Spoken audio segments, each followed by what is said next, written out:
Here's the gospel video for Sunday, July 11th. It's the story of the death of John the Baptist. Well, welcome to this week's Gospel Bible video. I will be in the Boundary Waters on the canoe trip with the high school kids this week, but I'm very pleased that Deaconess Ruth Schmidt will preach at both the Thursday evening and Sunday morning services. And the gospel text for these services continues our journey through the Gospel of Mark. And this week we hear the story of the death of John the Baptist and how this ties into the ministry and life and even the death of Jesus. As Jesus' fame continued to grow, he came to the attention of King Herod. Now, this is not the same King Herod in Matthew's account of Jesus' birth, the King Herod who kills the innocent children in Bethlehem as he sought to destroy the one who had been born king of the Jews. It's not him, but one of his sons. After King Herod's death around 4 BC, his kingdom was divided among his 4 sons who were called tetrarchs, which is a Greek word meaning 4 rulers. The sons followed their father's ways of being cruel rulers, and things tended to be a bloody mess much of the time when they were in power. I don't have time to go into all the gory details of each of the sons, but one of them, named Herod Antipas, was the ruler of Galilee during the ministry of Jesus. His palace was at a place called Caesarea Philippi, not far north of the Sea of Galilee, and we had an opportunity to visit there on our trip to Israel in 2013.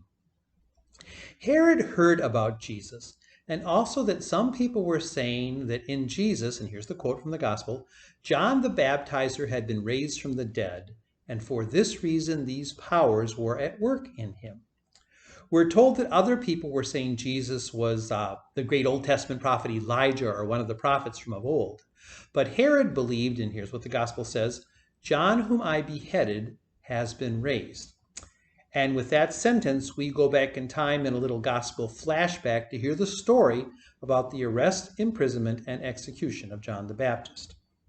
John, whom we met in passing back in chapter 1 of the gospel, had come calling the people to repent of their sins and be baptized.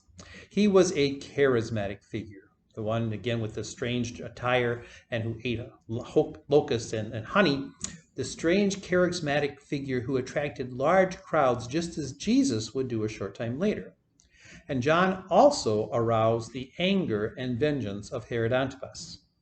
Herod had used his position and power to force his own brother Philip to divorce his wife. Her name was Herodias, and Herod Antipas wanted her for himself. And being more powerful than his brother Philip, he got his way. Just one more terrible ruler using threats and power for his own sinful purposes.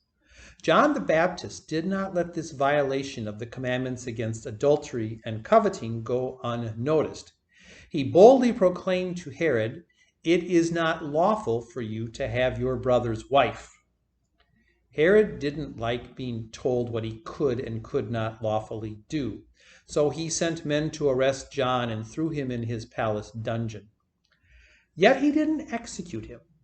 You see, Herod Antipas feared John the Baptist.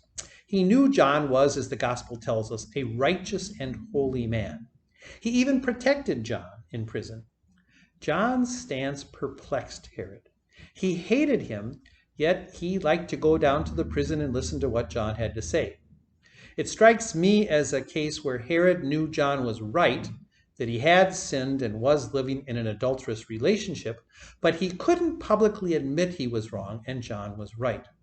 Herod seems to have been a vain and impetuous individual.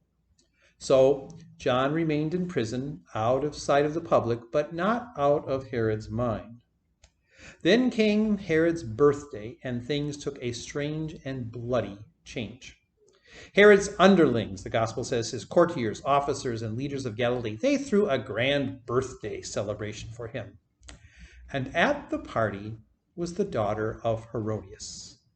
She would have been Herod's sort of not quite legal stepdaughter. And although she's not named in the Gospels, she would become known as the infamous Salome and is called by that name by the 1st century AD historian Josephus, who also recounts this story. She was a dancer and I would imagine a very attractive young woman. At this party, she danced for her sort of not quite legal stepfather. And Herod was smitten by her, it seems. "Ask me for whatever you wish and I will give it," he told the girl. It was his party, but he was now the one handing out the presents. The gospel writer tells us that he solemnly swore to her, and that's a very important phrase. He solemnly swore to her, "Whatever you ask me, I will give you, even half of my kingdom." Now that strikes me as a rather foolish thing to say. After all, he's not bribing her to dance for him. She already has danced for him. He got what he wanted. There's really no need to do this. But I would imagine we have here a case of a middle-aged man fawning over an attractive young woman, and he is not thinking logically. Well, the girl went out from the party to consult with her mother what she should request. The options were quite attractive to her, I'm sure. Half of a kingdom is nothing to sneeze at. But the girl's mother, Herodias, had other things on her mind. She did not like what John the Baptist had said about Herod, or I would imagine about her either. She craved her position and power, and she would not have some wild-looking preacher rebuke her. Herodias wanted revenge. When her daughter asked her, "What should I ask for?" Mom replied, "The head of John the Baptizer." Now, if you were the daughter who had half of a kingdom dangling in front of you with all the power and prestige it would bring, how would you respond to your mother's request? I think I would have said, "But Mom, I can have half the kingdom. Just think of what that means." But she did not. She obeyed her mother. She immediately, one of Mark's favorite words in his gospel, she immediately rushed back to Herod and said, "I want you to give me at once the head of John the Baptist on a platter." Now, Mom didn't say this. The daughter added the platter part, perhaps for dramatic effect. Shakespeare is sometimes giving credit for the line that revenge is a dish best served cold, but we all know from the movie Star Trek II, The Wrath of Khan, that is actually an old Klingon proverb. Whatever the case, for Herodias' daughter, revenge was best served on a silver platter. At this point in the story, Herod is overcome with remorse. Mark's gospel tells us the king was deeply grieved, but he had sworn a solemn oath in front of all those at his party. He had given his word to the girl. And for him to go back now to revoke his solemn pledge to her, even to save John's life, would have been a loss of face for him, and it would have also put him in the position of being someone whose words his followers might doubt. After all, if he would lie to his wife's daughter, he might certainly lie to them. So Herod did not hesitate. Immediately, and there's that word again, immediately he sent a soldier to the dungeon where John was beheaded. John, the prophet of the Lord, and someone who was innocent, died in an act of political expediency. The girl took John's head resting on that platter and gave it to her mother. And the story ends with some of John's followers coming to claim his body and placing it in a tomb.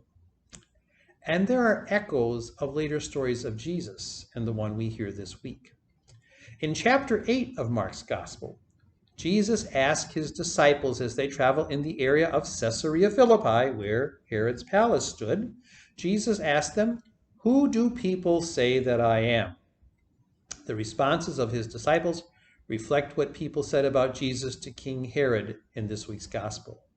And they answered him, that's Jesus, well, John the Baptist, and others Elijah, and still others one of the prophets.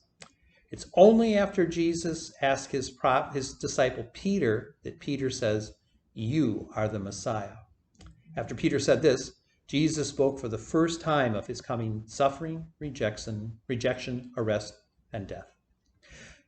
Jesus had to understand that if he continued to preach a message similar to John's, and if he continued to challenge the governing powers, he ran the risk of facing the same fate as John.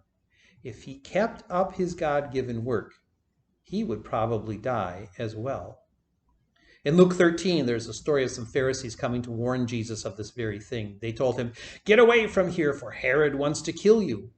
Jesus fearlessly responded, "Go and tell that fox for me. Listen, I am casting out demons and performing cures today and tomorrow, and on the third day I finish my work," meaning he would die on the third day. In Luke's gospel account of Jesus' trial and arrest, Herod and Jesus actually have a face-to-face meeting. Herod happened to be in Jerusalem when Jesus was arrested. When Pontius Pilate finds out that Jesus was from Galilee and one of Herod's subjects, he sent him to Herod. The gospel tells us, when Herod saw Jesus, he was very glad, for he'd been wanting to see him for a long time because he had heard about him and was hoping to see him perform some signs. But Jesus would not even speak to Herod when he stood before him. Herod sent him back to Pilate, and as Luke tells us, that same day Herod and Pilate became friends with each other. Before this day they had been enemies. At least Jesus was able to bring them together.